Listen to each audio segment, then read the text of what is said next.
Balik lagi di Pojok Misteri. Kali ini kita kedatangan seorang narasumber.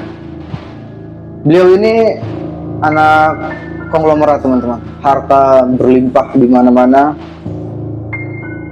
Mungkin tidak habis 7 turunan, teman-teman. Dan saya juga belum tahu cerita yang akan disampaikan seperti apa. Jadi mari kita sapa. Halo Bang Johnson, apa kabar? Apa kabar? Sehat, alhamdulillah sehat. Ya, jadi gimana? Jadi seperti cerita-cerita sebelumnya di sini narasumber menceritakan secara detail atau senyamannya aja, atau ada yang mungkin pengen disensor atau apa, nggak apa-apa, silakan. Tapi benar-benar menceritakan kisah yang dialaminya gitu. Oke, baik. Ya. Jadi memang sebenarnya itu papi saya itu pengusaha minyak urut. Usaha minyak Iya, urut. dulu waktu di Qatar, waktu Piala Dunia di Qatar, Ya. itu pemasok di papi gue tuh salah satu pemasok se-Asia Tenggara sebagai minyak urut untuk para atlet-atlet di sana. Oh, berarti Piala Dunia kemarin minyak urutnya dari papahnya Bang Johnson. Iya, betul sekali. Sampai waktu itu Bang Cristiano Ronaldo pernah bilang mantep banget minyak urutnya. Mantep banget minyak urutnya. Sampai dia pengen ship broker di Paraguay. Oh, dia mau ini Jualan juga. Iya. Iya, pernah itu waktu itu. Berarti semenjak Piala Dunia itu makin besar tuh. Apa Betul. namanya? Enggak, memang dari awal peminat. Memang dari awal minyak urut punya papi saya itu udah cukup gede di Asia Tenggara. Sampai akhirnya dipanggil jadi pemasok minyak urut di Piala Dunia Qatar kemarin. Gitu. Seperti itu. Terus. Dan saya tuh dulu punya ini hobi koleksi mobil klasik. Iya, biasa sih mainan-mainan orang Iya, mobil. banyak banget saya mobil klasiknya. Sampai pernah ada mobil yang ditawar 3M tapi saya tolak. Gara-gara waktu itu mobilnya itu dipakai sama Dimas Kanjeng jalan-jalan ke Cibodas. Mobil Bang Johnson dipakai di Mas Kandang, Mas Kanjeng. Enggak, mobil klasik itu punya Dimas Kanjeng dipakai jalan-jalan ke Cibodas. Sejarahnya itu. Betul. Terus ditawar 3M nggak dilepas tuh. Nggak dilepas karena memang kapan lagi kan itu mobil jalan-jalan ke Cibodas yang pakai Dimas Kanjeng lagi. Ya, betul. Itu kayak suatu hal yang bisa dimegahkan gitu. Iya. Nggak ada lagi ya di dunia ini. Satu-satunya mobil itu doang. Nggak bakal saya lepas waktu itu. Akhirnya ditolak tuh tawaran kayak gitu. Iya. Saya pernah punya kejadian juga. Maksudnya punya satu mobil yang punya kejadian aneh menurut saya. Waktu itu saya pernah beli mobil klasik punya teman saya tahun 70-an. Mobil merek apa tuh?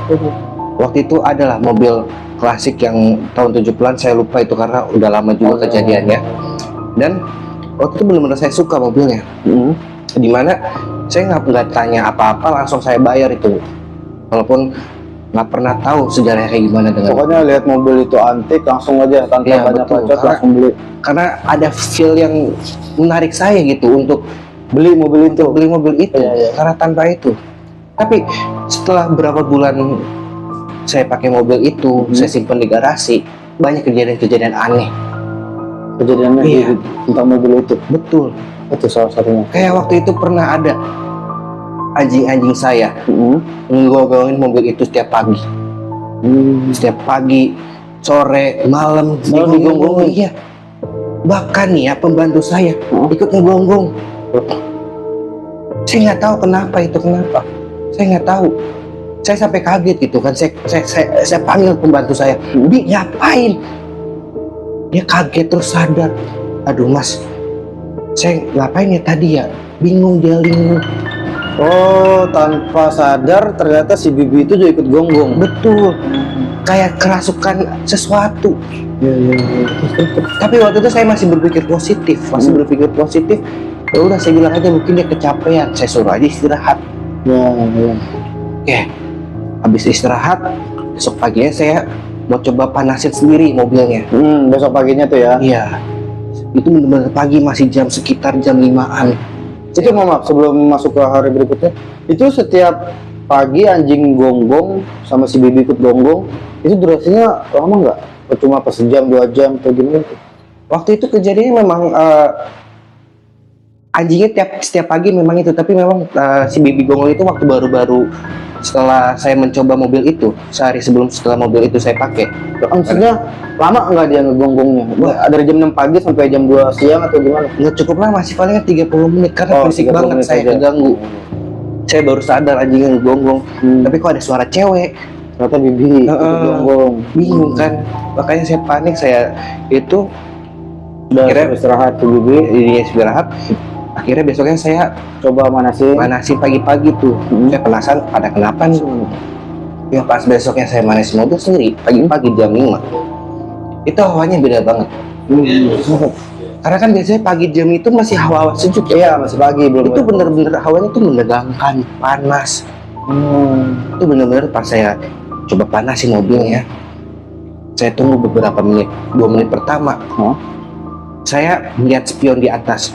Di tengah Spion, mobil ya. iya, spion belakang, spion mobil tengah. Saya melihat ada sosok wanita berambut putih sambil dia menunduk Di dalam mobil. di dalam mobil.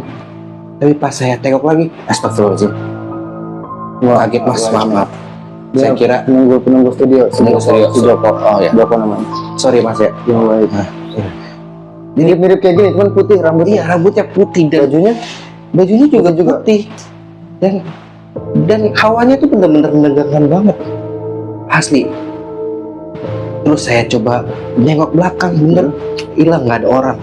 di spion ada, tapi pas masnya cek nengok ke belakang nggak ada. Nggak ada, iya.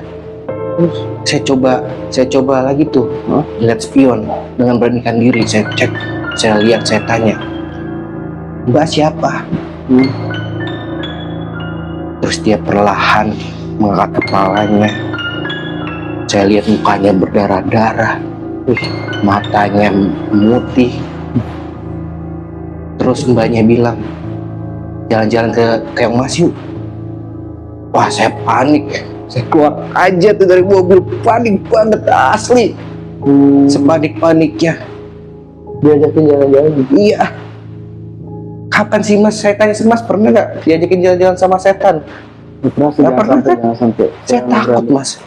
Saya takut. Jadi kemana? Jalan-jalan? Ke Keong Mas. Oh, ke Keong. Iya.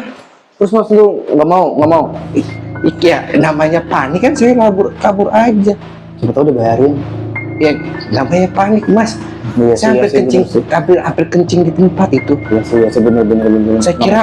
Saya kira setannya bisu. Ternyata bisa ngomong. Iya. Panik saya bener-bener. Terus mas langsung lari Langsung ke dalam rumah. Langsung dalam ke rumah, bilang papi, Pi mobil yang itu jual aja Pi. Nggak suka aku sekarang. Udah nggak suka. Nggak suka. Terus ya udah, akhirnya dijual. Akhirnya beberapa hari kemudian saya ketemu teman saya yang punya mobil itu. Iya, terus ditanya apa gimana? Iya, akhirnya saya beranikan tanya sejarahnya gimana. Oh, iya. Terus dijawab nggak tuh sama temennya Bang Johnson? Waktu itu memang dia dengan berat hati gitu dan menceritakannya. Tapi dengan saya bilang, dengan ceritakan dengan saya kejadian-kejadian sebelumnya, dia mau menceritakan kan gitu. Dia bilang memang yang punya mobil ini tuh dulu adalah anak dari yang punya mobil ini. Terus anaknya nih, dia mau jalan-jalan ke Keong Mas dan ternyata kecelakaan. Oh, berarti sejarahnya si dulunya si pemilik mobil itu mau pergi ke Keong Mas terus kecelakaan. Iya betul. Itu dia bawa sendiri di mobil atau gimana sih? Dia bawa sendiri gitu. Dia bawa sendiri. Saya nggak tahu ceritanya gimana, tapi kata teman saya kabarnya. Iya. Itu si pemilik itu yang lagi mengendarai itu, Ya. dia kecelakaan gara-gara mules. Oh. Soalnya di TKP waktu kecelakaan ketemu dia pet. Iya beneran. Ya aku nggak, ya saya nggak tahu ya kabarnya gimana ya. Tapi itu yang cerita dari teman saya. Akhirnya ya udah, gara-gara mobil itu saya jual semua mobil klasik saya. Saya trauma ya, udah nggak mau lagi Parah. karena kita nggak tahu ya sejarahnya seperti apa yang ada di mobil itu yang mengikuti. Jadi sekarang di rumah udah kosong nih. Udah kosong, Udah nggak ada lagi. nggak ada mobil palingan ya mobil-mobil Biasa aja ya, buat kendaraan buat biasa. sehari-hari aja gitu, nggak ada mobil-mobil buat hobi. Terus sekarang hobi-hobi masih apa kan? Hobinya kan koleksi mobil klasik. Sekarang udah nggak lagi. Terus ngapain? Kalau sekarang saya lebih koleksi sabun hotel. Wah, itu sabun hotel. Iya, Jadi jadi tiap memang hari keliling hotel ngambilin sabun. iya setiap weekend lah, setiap Weekend saya staycation gitu. saya staycation gitu kan. Malah pernah saya tuh cuma check-in ngambil sabun hotel, terus udah check out lagi. Oh, check-in cuma buat ngambil sabun Sabun hotel. hotel, iya. Luar Kalau biasa. beruntung juga saya bakal dapetin pasta gigi. Pasta gigi Heeh. sama sendal tipis tuh ya. Sendal hotel juga pernah dapat. Kalau beruntung ya, tapi kan paling gampang ya sabun hotel Pasti gitu. ya, pasti udah ada Iya, sabun itu hotel. pasti ya sabun hotel. Gitu sih. Teman-teman, itulah cerita dari anak konglomerat yang hobinya mungkin kita bisa bilang jauh dari kata menyeramkan.